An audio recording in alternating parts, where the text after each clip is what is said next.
Buenos días, le damos la bienvenida a este espacio de compartir para experimentar en Ágiles 2020. Hoy nos acompaña César Antonio Mata de Ávila, actualmente es Agile Technical Coach de Everest y nos compartirá su charla Cómo realizar continuous deployment en entornos hostiles. Bienvenidos a todos. Muchas gracias, buenos días. ¿Cómo están todos, Listo. chicos? César, Mi nombre es... ¿Sí? ¿Me escuchan bien? Como les decía, buenos días a todos, chicos. Mi nombre es César Mata, soy Agile Technical Coach, que básicamente es un coach ágil, pero con maestría técnica. Yo soy el encargado de llevar la excelencia técnica en los equipos ágiles a través de la inclusión de prácticas que ayudan a mejorar la eficiencia y la calidad de los equipos en la manufactura y desarrollo de software. Bueno, la idea de la charla de hoy es un poco llevar esa experiencia que he tenido a lo largo de estos años de trabajo, ayudando a los equipos a realizar el proceso de despliegue de la mejor manera posible. Escogí un poco este título de Continuous Deployment en ambientes hostiles porque generalmente la transformación y llevar un equipo hacia la excelencia técnica en sí mismo es hostil. Muchas veces cuesta convencer a los stakeholders que es necesario la instauración de algunas prácticas, cuesta decirles que prácticas como pay programming son necesarias, traen beneficios, cuesta decirles que es necesario ir transformando su ecosistema tecnológico y movilizándose a nuevas tecnologías como virtualización, contenedores, la nube. Entonces hoy quiero charlarles un poco de eso. Para eso desarrollamos esta pequeña presentación que voy a tener aquí y la idea es que les voy a mostrar el día a día de cómo llevamos un proyecto de continuous deployment en un equipo. Esto es, bueno, sacando algunos detalles obviamente, información real de un caso de éxito real que tuvimos al interior de uno de los clientes con los que yo trabajo. Entonces, comencemos con lo siguiente. Este siguiente radar que ven aquí fue el resultado de la evaluación del producto. Resulta que hablando con el cliente con el que estábamos trabajando, ellos se dieron cuenta de que querían, uno, ver qué tan fiable era su producto en términos de calidad, en términos de velocidad, en términos de seguridad. Querían conocer estos aspectos, mejorarlos, ¿ya? Y además de eso, querían hacer un seguimiento y ser conscientes de cómo esto podía ir mejorando en el transcurso del tiempo y qué beneficios les traería a ellos eso. Entonces, a raíz de eso, lo primero que se comenzó construyendo fue haciendo el levantamiento de cuáles eran los objetivos estratégicos que tenía la compañía. Entonces, uno de los objetivos estratégicos que ellos tenían era la calidad, la velocidad y la seguridad.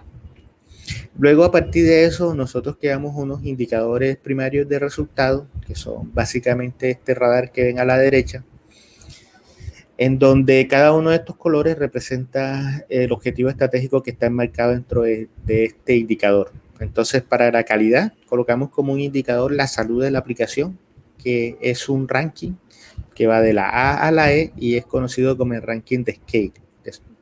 Scale es una normativa que se encuentra en la ISO 9126, que es la ISO de calidad de desarrollo de software, y lo que marca es un rango que va de 0% de deuda técnica a 100% de deuda técnica en el desarrollo de software, analizando los atributos no funcionales del desarrollo y a partir de eso le coloca una letra dependiendo del porcentaje de deuda técnica que tiene. Entonces, con este elemento, nosotros podíamos medir la salud de la aplicación.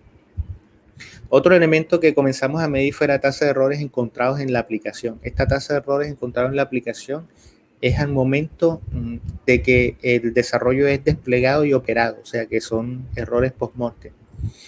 Y tasas de errores al momento de desplegar la aplicación, que son los errores que ocurren al momento de realizar el proceso de despliegue. Luego, para elementos de velocidad, lo que medimos fue la frecuencia de despliegue de la aplicación, que qué tan frecuente el equipo estaba desplegando nuevas funcionalidades, cuánto era el tiempo promedio de que esos despliegues duraban. el tiempo promedio de detección de errores, o sea, el tiempo que pasaba entre que ocurría un error y este se detectaba. El tiempo promedio de recuperación de errores, que era el tiempo promedio que transcurre entre que la aplicación se encuentra totalmente operativa, hay una inoperancia y luego se recupera otra vez esa estabilidad operativa. Y para seguridad, el número de vulnerabilidades resueltas, que son incidencias de seguridad que se encuentran y cuántas estas se resuelven. La densidad de vulnerabilidad en el código, es decir, cuántas vulnerabilidades se encuentran por línea de código, que esto era bien importante. Y la severidad de esas vulnerabilidades que se encontraban ahí dentro. Con este radar y los objetivos estratégicos se tenía una visión bastante amplia del producto y hacia dónde se quería movilizar. Lo siguiente que se pasó fue a realizar un proceso de priorización, en donde cuál era el punto en que queríamos concentrarnos al momento de mejorar el flujo de desarrollo de software.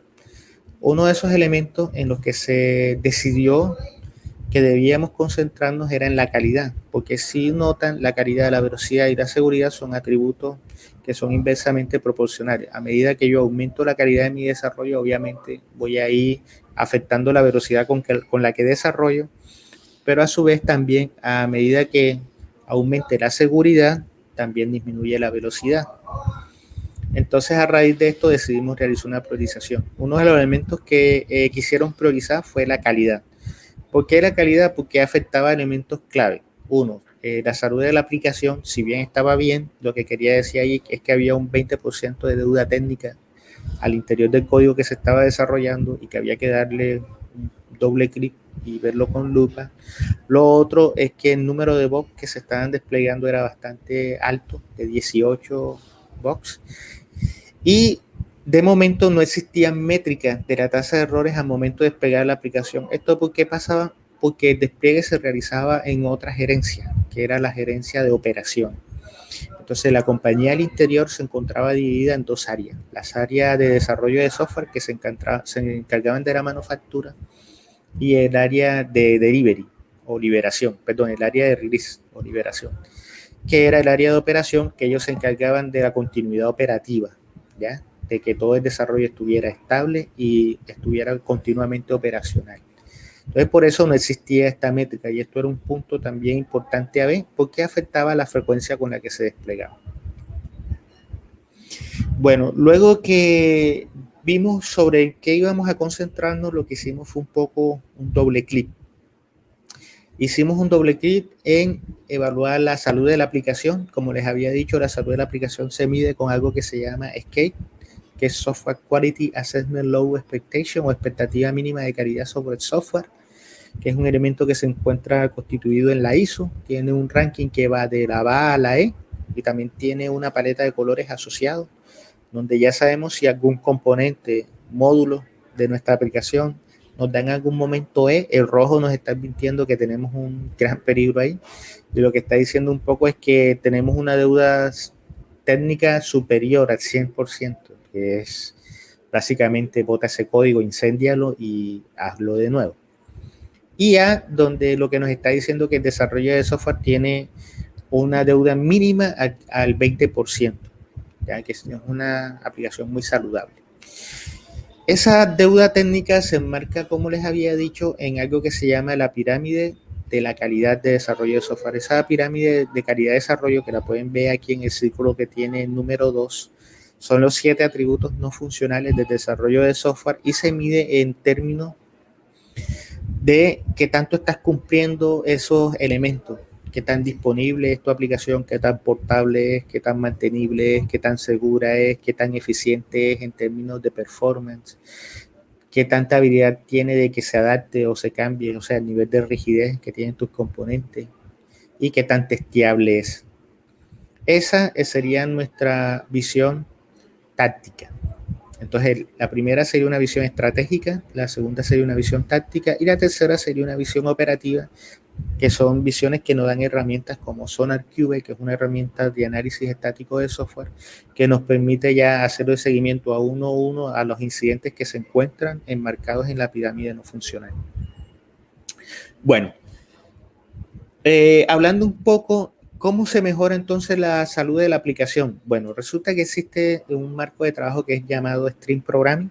Stream Programming tiene una serie de prácticas asociadas que ayudan a la manufactura de software. ¿Por qué elegimos Stream Programming? Porque Stream Programming es una de las prácticas que están paradas bajo el paraguas ágil, o sea que promulga la agilidad, pero que su fuerte es concentrarse en el desarrollo de software. Así que estas prácticas nos venían muy bien. Para mejorar la salud de la aplicación nos centramos en la categoría de prácticas que están en el código, que es una categoría del Stream Programming. Dentro de esas hay prácticas como estándares de codificación, Pair Programming, Clean Code, el famoso OTDD, de Driven Development, y Refactoring, pero que Refactoring hace parte del TDD. Ok, luego seguimos con la tasa de errores encontrados en la aplicación. Para que mejoremos este elemento, también deberíamos tener en cuenta elementos que están enmarcados dentro de la categoría de coding de las prácticas de Stream Programming, que era la integración continua y el diseño simple. Y también teníamos que incluir prácticas dentro de otra categoría, que era la categoría de testing, que son prácticas como Test Field Programming, que a su vez ocupan elementos como el Code Coverage y las pruebas unitarias. Y finalmente, el último elemento que queríamos mejorar era la tasa de errores encontrados al momento de desplegar la aplicación. Como estos elementos no se estaban midiendo, aquí se optó no solamente y también por prácticas de codificación. Si se dan cuenta, es la tercera vez que nos sale la integración continua como una práctica que nos va a ayudar a movilizar este elemento de radar, sino que también tomamos prácticas de planeación, que son una categoría que también se encuentra en Stream Programming, y que son Smart Release, o sea, releases bastante pequeños, Planning Game, o sea, juegos de planificación, y la CRC Card. Teniendo eso en mente, entonces, como ya sabemos que gran parte de lo que nos va a ayudar a solucionar los problemas que estamos teniendo en la aplicación es Stream Programming, lo que se procedió fue hacer una evaluación de equipo de desarrollo, en cómo ellos se encontraban en las prácticas de Stream Programming. Entonces, esto que está aquí es el core de Stream Programming, que son 12 prácticas que están relacionadas con la manufactura de software, que son Refactory, diseño simple, Pair Programming, Work Team, Planning Game, Smart Release, Custom Testing, Coding, Sustain Place, la metáfora, el desarrollo continuo, Continuous Integration y Collective Ownership, ¿ya? Cuando se evaluó, se dio cuenta que los tres elementos en los que se encontraba más bajo el equipo eran en estas tres prácticas. Uno es Test Driver Development, que por algo reflejaba que teníamos muchos bugs, porque el nivel de prueba era cercano al cero, o sea, no teníamos una cobertura. La integración continua, ¿por qué? Porque la integración continua es una práctica que dice que los desarrolladores deberían probar, codificar e integrar su código al menos una vez al día, lo que promulga que se dé la integración continua de su código y además de eso, la liberación continua del código. Y Customer Test o pruebas de cliente. Entonces, si nos dimos cuenta, los bugs se estaban dando por la ausencia de pruebas y el monolito al momento del despliegue, o sea, desplegar una densidad importante de funcionalidades, se daba porque no se tenía una integración continua correcta. Entonces, teniendo eso en mente, lo siguiente que se procedió a evaluar fueron las habilidades que tiene el equipo en torno a ese tipo de práctica. Si notarán, cuando definimos el radar al principio, una de las prácticas que era más recurrente era la práctica de la integración continua. Y fue la primera que decidimos atacar. La integración continua, a su vez, la diseccionamos en el conjunto de prácticas que se dan. La integración continua del libro, así como la describe Martin Fowler, es solamente una práctica que permite que los miembros puedan integrar de manera frecuente su desarrollo de software y que esta frecuencia se tiene que dar por lo menos una vez al día. Para que esa integración de código se dé, lo que ellos llaman integración de código es que yo desarrollo mi código en mis máquinas, en mi espacio de trabajo, desarrollo eso, pero luego unificamos todo ese código. Para que ese desarrollo se dé, lo primero que nosotros deberíamos tener es un sistema que nos permita controlar el versionamiento o los cambios que se van haciendo sobre el código. Esta práctica es lo que se conoce como VCC o Version Control System.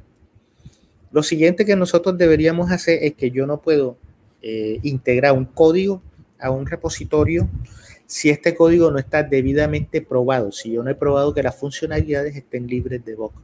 Para que yo pueda hacer eso, debería tener una práctica como test fit program, que es realizar la prueba primero, luego hacer código. Entonces, la integración continua necesita la TFP. Y aparte de eso, para que yo mejore mi código, ¿ya? Necesito prácticas como la refactorización, que ustedes saben que la refactorización no es más que la mejora de un algoritmo sin cambiarle el comportamiento. Cuando hablamos de no cambiarle un comportamiento al algoritmo, quiere decir que tanto los atributos de entrada como de salida siguen siendo lo mismo, pero lo que mejoramos es el algoritmo que se encuentra dentro de la funcionalidad y hacemos que este funcione de manera más óptima.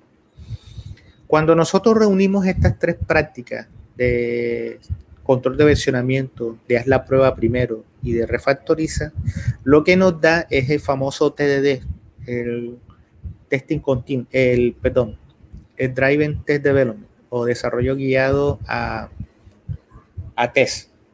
Ya, aquí hay un error de edición, les pido excusa.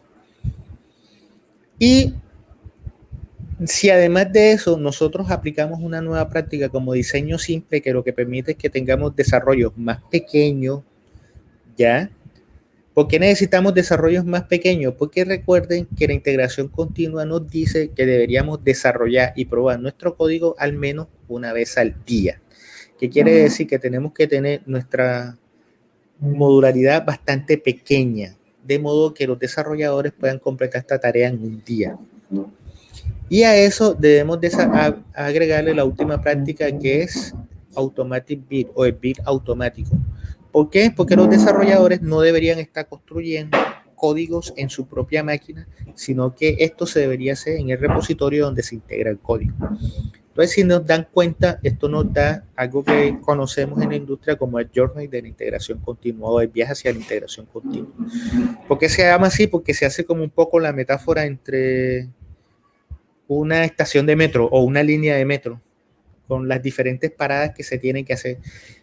Tener esta visión así de la práctica de la integración continua da una mejor visión acerca de cuáles eran las prácticas que había que reforzar, cuáles eran las prácticas que había que integrar y cuáles eran las prácticas que ya de hecho había que aprovechar en los chicos. También se podía saber exactamente qué beneficios y qué seguimientos podían tener cada práctica. Y así saber si efectivamente el equipo aplicaba o no aplicaba la integración continua.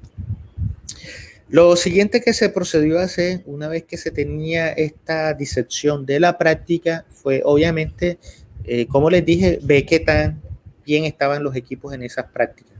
Para eso, lo que se crearon fue,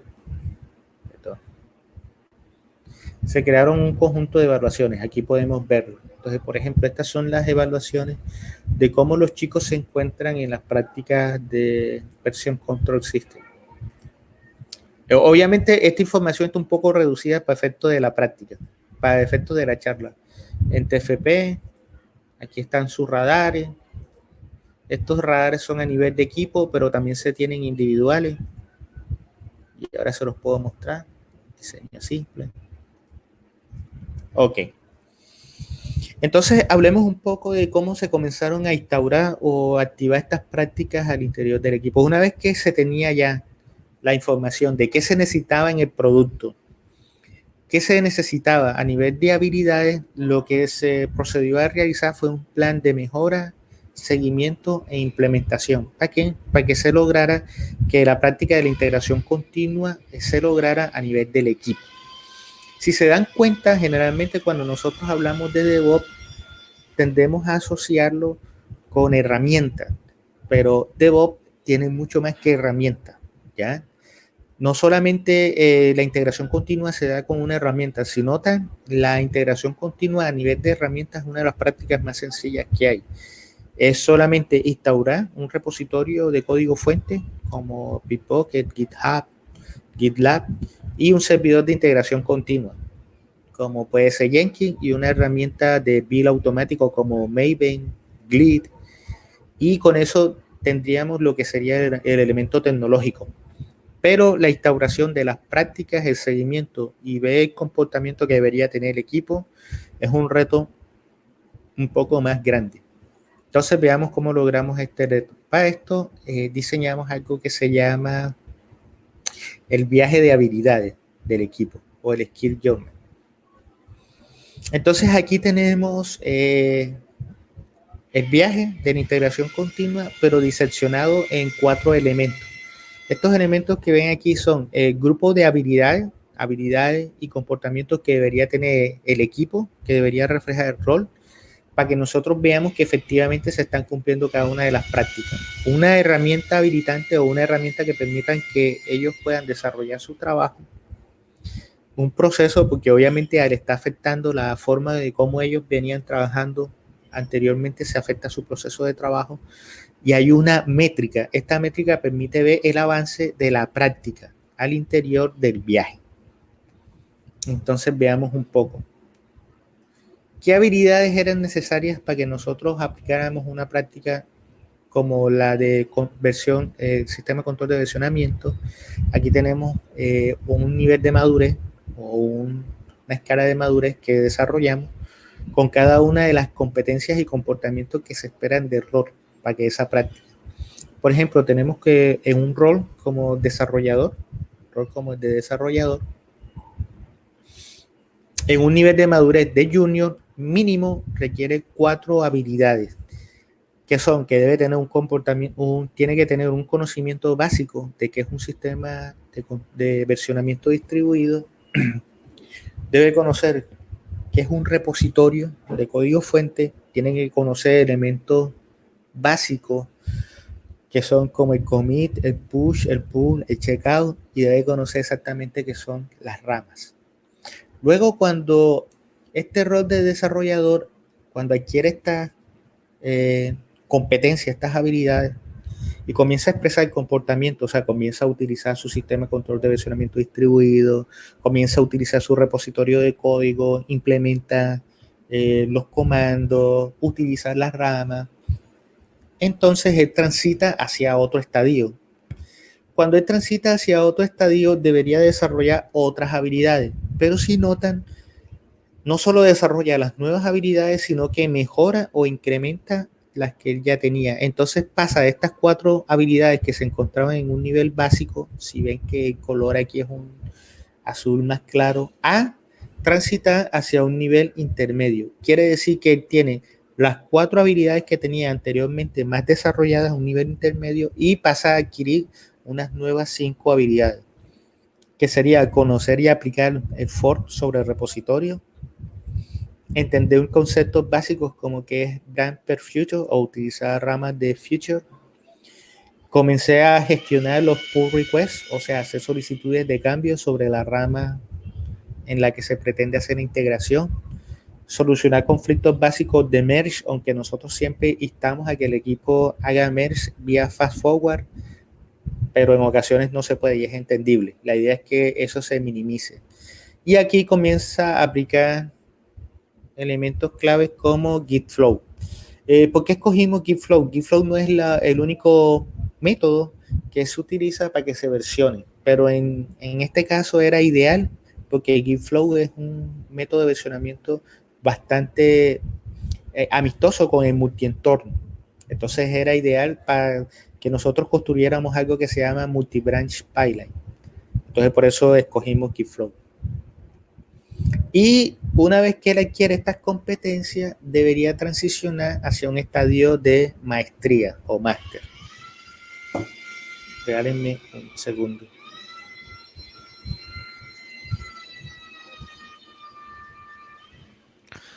César, hola. Hola. A todos. Nos estamos acercando ya al final de la charla, entonces estamos esperando los comentarios con sus inquietudes y preguntas como lo habíamos programado. Para que por favor entonces empiecen a comentar. Sí, a mí se me había olvidado, chicos, me emocioné tanto que no puse bien las reglas, les pido excusa. La idea es que tenemos 45 minutos de charla, esto es una charla amplísima. La idea es que charlemos estos 30 minutos, pero yo creo que más la charla y ve, porque al final yo casi siempre cuelgo en el sitio de donde doy la charla las presentaciones, aprovechemos las preguntas si tienen dudas. Entonces lo que quisimos dar fue un espacio de 15 minutos de preguntas o dudas. La idea es que las pongan en el chat para que no se les olviden, pero yo no estoy viendo muy bien el chat. Entonces, al final yo las leo o... Yo te estoy ayudando con eso, tranquilo. Sí, me las va a estar leyendo. Oyeron, pero importante que vayan poniendo esas preguntas y que tenemos en consideración eso. Entonces, nada, eso ahí presente. Hasta ahora todo bien, ¿me siguen? Bueno, cierto que no pueden hablar. Listo. Entonces, sí, entonces sigamos aquí un poco.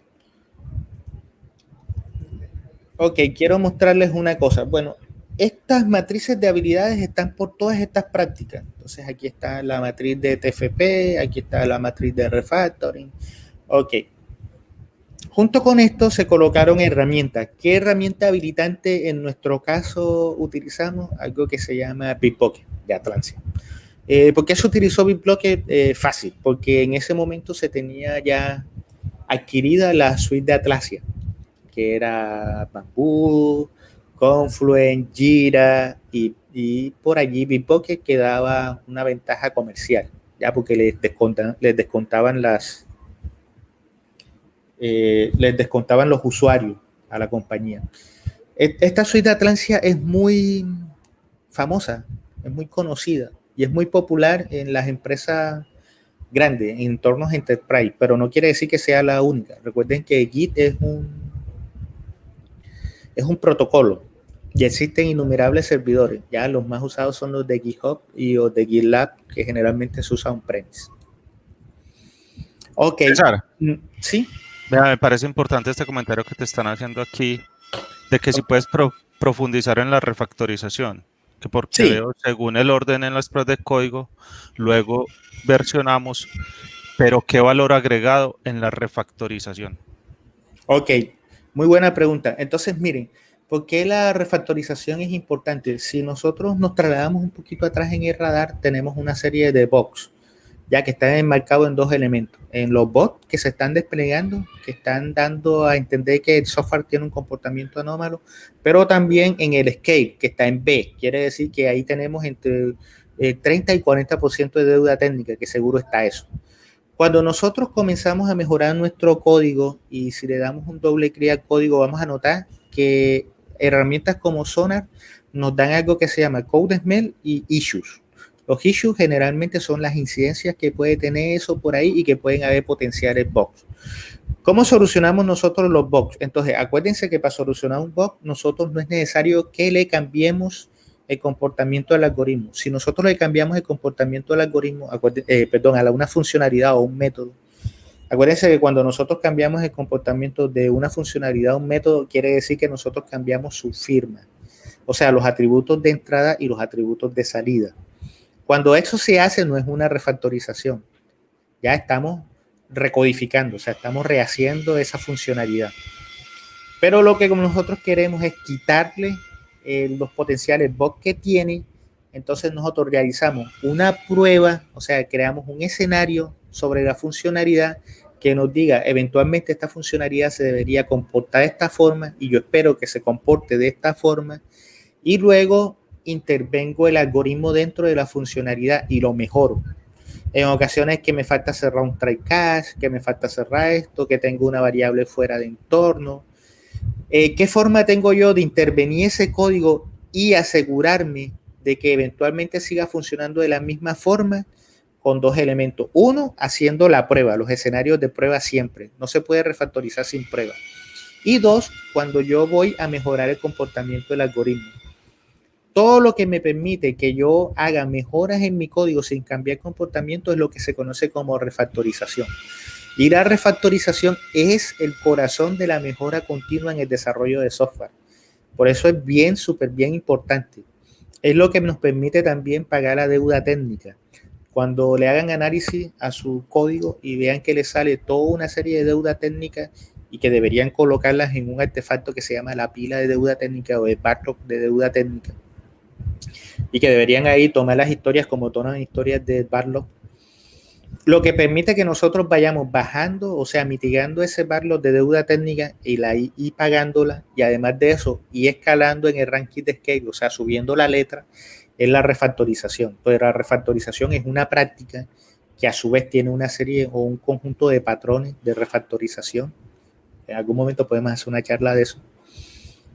Que lo que hace es que nos permite que nosotros mejoremos nuestras funcionalidades, pero sin cambiar la funcionalidad. Y cuando hablo de la funcionalidad, imaginen que nosotros tenemos una funcionalidad que nos permite sumar dos números enteros positivos y nos entrega un tercer número. ¿Ya?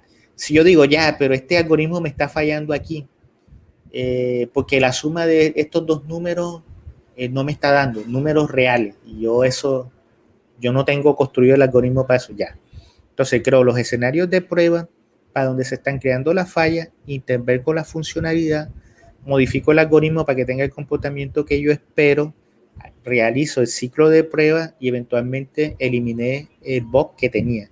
Eso que hicieron ahí es la famosa refactorización, ¿ya? O sea, no cambiaron el comportamiento del algoritmo, sí mejoraron el algoritmo y así pagaron una deuda técnica y eliminaron un bug que tenía. Entonces, no sé si ahí quedó claro. César, sí. Otra pregunta. ¿Por qué usar GitFlow no es mejor Trunk-Based Development? Ok, bueno, ahí hice un poco de énfasis. GitFlow, como vuelvo y le digo, no es lo mejor. Entre otras cosas, tiene una complejidad inherente. Trunk-Based es mucho más simple y vela porque nosotros tengamos solamente la integración en una rama y que manejemos una rama y que manejemos las ramas de feature en nuestro repositorio local. Cuando escoge uno y cuando escoge otro depende de dos elementos básicos. Uno, de que Trunk-Based requiere una mayor madurez en el equipo, en el conocimiento de cómo ellos aíslan y versionan su código y cómo mezclan sus cambios. ¿Ya? Requiere que ellos sean más disciplinados con eso. Lo cual quiere decir que necesitan un equipo que esté más entrenado en eso. Eso también permite que los pipelines sean más sencillos y simples. Y se utiliza mucho en pipelines que se conocen como no environment. ¿Qué quiere decir esos pipelines como no environment? Quiere decir que nosotros no tenemos ambientes que de certificación, ambientes de no sé qué, sino que son ambientes virtualizados donde se realizan las pruebas integrales del artefacto que se está generando y adicionalmente ese mismo entorno es un espejo del entorno donde va a funcionar de manera productiva ello. Y lo que se hace es con algo que se llama Green Blue Deployment, simplemente cambiando la IP de la máquina virtual que se desplegó y que pasó las pruebas a la de producción, se hace eso. Entonces, eso es la panacea, sería el ideal. Pero generalmente en los entornos enterprise, las compañías todavía no han logrado que sus sistemas sean totalmente aislados. El ecosistema todavía sigue algo conectado. Entonces, por ejemplo, en nuestro caso, este ambiente todavía compartía elementos de certificación con otro ambiente. El caso más así recurrente es, por ejemplo, las pruebas que se hacen a nivel de host, por decir, los data management, o sea, los datos de testing que radican en un elemento que es el host, que es los servidores IBM que tienen toda la información. Entonces es muy difícil virtualizar eso y que se cree no environment de prueba. Entonces lo que se tiene es un ambiente de prueba centralizado que pasa por una cola. Y en este caso, GitFlow nos ayudaba porque como teníamos el multi-branch pipeline, como les dije, o sea, teníamos un pipeline que dependiendo de la rama donde se disparaban los cambios, a partir de eso tenía unos stage, el pipeline. Entonces lo que hacíamos con eso es que podíamos controlar un poco el ciclo de vida de desarrollo. Entonces, cuando se hacían los cambios en la rama de development, se disparaba el pipeline de integración continua. Cuando se hacían los cambios, se promocionaban los cambios hacia la rama de release, lo que se hacía era disparar el pipeline que hacía el deployment, el delivery hacia allá. Y en ese caso, él lo que hacía era aprovisionaba, o sea, tomaba el elemento, el artefacto de repositorio de artefacto, lo promocionaba y lo aprovisionaba y lo configuraba en ese entorno. Pero si daban cuenta, no generaba infraestructura como código ni nada de eso, porque ya eso era infraestructura estática rígida. Entonces, por eso utilizamos GitFlow. Ni el uno es mejor que el otro, solo responden a necesidades. Es importante ver cuál es la herramienta que más se acomoda a la necesidad. ¿Claro ahí? ¿Qué otra preguntita tenemos? A ver, en cuanto a la pregunta anterior, sí te contestaron, pues que muy clara la respuesta, ¿cierto? Y Jason también, que fue el que nos preguntó, también dice que muchas gracias por la respuesta. ¿Alguna otra pregunta? Aprovechemos a César, ya nos quedan poco tiempo. Sí, poco tiempo. Creo que cerramos la sesión a las 11:30. Aprovechemos estos 14 minutos de preguntas, chicos. Jason, dale, ¿qué pregunta tienes? Sí. Voy a pasar al sitio y voy a ir viendo las preguntas. Ahí la está como redactando. ¿O alguna cosa que quieras ir comentando adicional, César, de tu presentación mientras que nos redactan preguntas?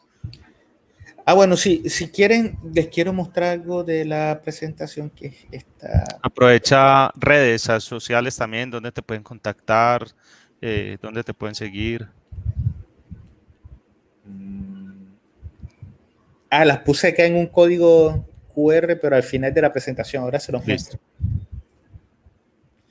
Quería mostrarles un poco esto, chicos. Esto que está acá, si se dieron cuenta cuando vimos los niveles de madurez que se tenía que tener en las prácticas asociado a esto, hay unas mallas curriculares que se crearon de formación para los roles. Entonces, si se dan cuenta, estos sistemas de control de versionamiento tienen unos cursos que tienen unos prerequisitos, unas horas, unos objetivos.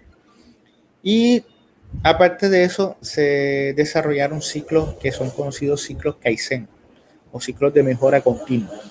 Entonces, este es, por ejemplo, un plan de trabajo clásico para un equipo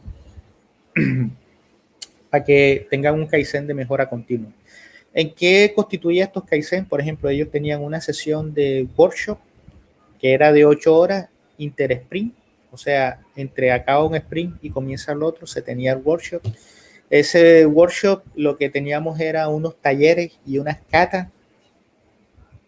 Taller que era la parte de transferencia de conocimiento donde ellos recibían la información, generalmente era a nivel maestral, y se tenía una cata donde ese conocimiento se ponía en práctica en un momento. Luego dividíamos el ciclo de trabajo en 2 semanas, porque los sprints allá son de 2 semanas. La primera semana teníamos una cata diaria, todos los días una cata de 1 hora, que era entrenar y entrenar el conocimiento que se recibía. Y eso se conocía como la mentoría del equipo. ¿Me hagas una pregunta? Sí, César. Hay 2 preguntitas. Esta primero, ya, que nos queda un minutico. A medida que vamos creando pipelines, aumenta el tiempo de CI/CD. ¿Algún consejo para evitar tener un embudo? Es decir, evitar tener que esperar mucho tiempo para desplegar. Ok, bueno, en mi experiencia, el embudo y la espera, el famoso cuello de botella, en los despliegues se da porque en los ecosistemas de las compañías más grandes existe mucha dependencia. Por ejemplo, ahora les puse el caso, no todas las aplicaciones podían llevar el pipeline hacia el continuous deployment, porque, por ejemplo, la integración continua se puede hacer y se puede hacer con toda la rapidez y frecuencia que hay, porque es solamente la ejecución de las pruebas de integración, las pruebas unitarias, es codificar el código, es construir el artefacto y es almacenarlo en el repositorio de artefactos. Pero al momento de llevar eso más allá a la automatización, que es, por ejemplo, automatizar los escenarios de prueba, la ejecución de las pruebas de smoke y todo ese tipo de pruebas, generalmente las compañías tienen un ecosistema para que se realice las pruebas. Entonces, por ejemplo, la aplicación necesita consumir servicios que hay que virtualizarlo. Necesita hacer uso del bus de servicios que hay que virtualizarlo también. Entonces, romper toda esa dependencia cuesta mucho. ¿Por qué? Porque acuérdense que el estilo arquitectónico que más se utilizó entre los 90 y los 2000 era el famoso monolito, que ahora nos está costando mucho. Entonces, a medida de que nosotros transicionemos de ese monolito hacia arquitecturas más ligeras, nuestro pipeline se va haciendo mucho más rápido. Romper la aplicación en componentes, que los componentes tengan su propio ciclo de vida, hacer pipeline orquestados que logren que todos esos componentes se desplieguen a unísono cuando son soluciones más grandes. Entonces hay que comenzar a hacer ese tipo de prácticas para que se pueda disminuir el cuello de botella. ¿Oyeron, chicos? Es. Otra pregunta que nos hacen. ¿Algún consejo para hacer que los despliegues sean más rápidos a medida que un proyecto crece? ¿O este depende de la tecnología como tal en la que se trabaja? Ok, más que la tecnología de cómo se trabaja, depende más del estilo de arquitectura que se utiliza. A ver, no es casualidad que estilos arquitectónicos como los microservicios sean muy populares en entornos que utilizan DevOps. ¿Por qué eso? Porque si ustedes se dan cuenta, los microservicios, que son un patrón de arquitectura, de un estilo de arquitectura que se conoce como arquitectura SOA o arquitectura orientada a servicios, lo que dice es que tú deberías tener servicio autocontenido. Y esa palabra autocontenido quiere decir que tanto los datos como el comportamiento, como el servicio que se expone o la API que expone el servicio, están todas contenidas en su propio dominio. Como se da eso, de que ellos están contenidos en su propio dominio, es muy fácil que los pipelines se utilicen y que se utilicen los principios como la virtualización, infraestructura como código y containerización. Como ellos están contenidos en su dominio, es fácil que se containericen, o sea, ese dominio se coloque en un contenedor. Por eso son las arquitecturas que son más amigables con todo este tema de automatización de DevOps y que permiten esos despliegues súper rápidos que nosotros vemos en los reportes y decimos, ya Spotify cada 10 segundos está desplegando. ¿Y cómo hace? Si yo 10 segundos ni siquiera prendo la computadora. Obviamente es cada 10 segundos la integración que se está dando entre todos los miembros da esa media. Entonces, ¿qué necesitaríamos nosotros para que esos despliegues sean más rápidos? Deberíamos tener dos cositas presentes. Una, tratar de mantener siempre los componentes en su propio dominio y aislar su ciclo de vida de desarrollo de software. ¿Qué quiere decir eso? Que si yo tengo una aplicación que tiene varios componentes, dividí esos componentes en repositorios, cada uno de esos repositorios tiene su propio pipeline de ciclo de vida y a medida que la aplicación va creciendo, yo voy modularizándola en componentes, mantengo cada uno de sus dominios y el despliegue de eso es solamente el despliegue del componente que necesito que sea cambiado y no actualizar toda la aplicación. O sea, siempre vela porque no se dé el antipatrón del monolito, sino tener arquitecturas más ligeras y modulares. Y eso nos va a ayudar bastante a que este despliegue se dé súper rápido. Listo, César, nos queda menos de un minuto. Muchas gracias a todos por su participación. Debemos ser muy puntuales pues, con el tiempo para dar los 10 minuticos entre sesiones y poder preparar la siguiente. ¿Alguna última información ahí que quieras decir? Colocar la diapositiva de tus redes sociales. Nada, chicos, darles las gracias por esta oportunidad. Me divertí mucho en la charla. Yo voy a estar subiendo yo les voy a dar la presentación. En la presentación están mis redes sociales. Está un código QR grandote, ahí lo pueden escanear, verlo, visitarme. Soy muy poco dado a las redes sociales. Qué malo. Pero como yo soy ahora mismo candidato a doctorado, estoy haciendo un doctorado en ciencias de la computación. No tengo tiempo para las redes, disculpen por eso. Entonces, si ven que me demoro cuando me escriben por LinkedIn o Twitter, discúlpenme, pero ando a veces con mis investigaciones y mis publicaciones. ¿Oyeron? Listo, No siendo muy más bien. chicos, fue un placer. Cuídense Esto mucho. quedará grabado y publicado después en el canal de YouTube de Ágiles Colombia. Bueno, muchas gracias a todos por su participación. César, muchas gracias. Nos vemos en la siguiente charla. Por aquí te están dando las gracias. Muchas gracias a Muy ustedes, buena chicos. la charla. Tuvimos más de 39 personas. En algún momento vi casi 50 personas conectadas. Genial, Excelente, genial. excelente, excelente. Bueno, nos vemos. Bueno, Chao. que estén muy bien, chicos.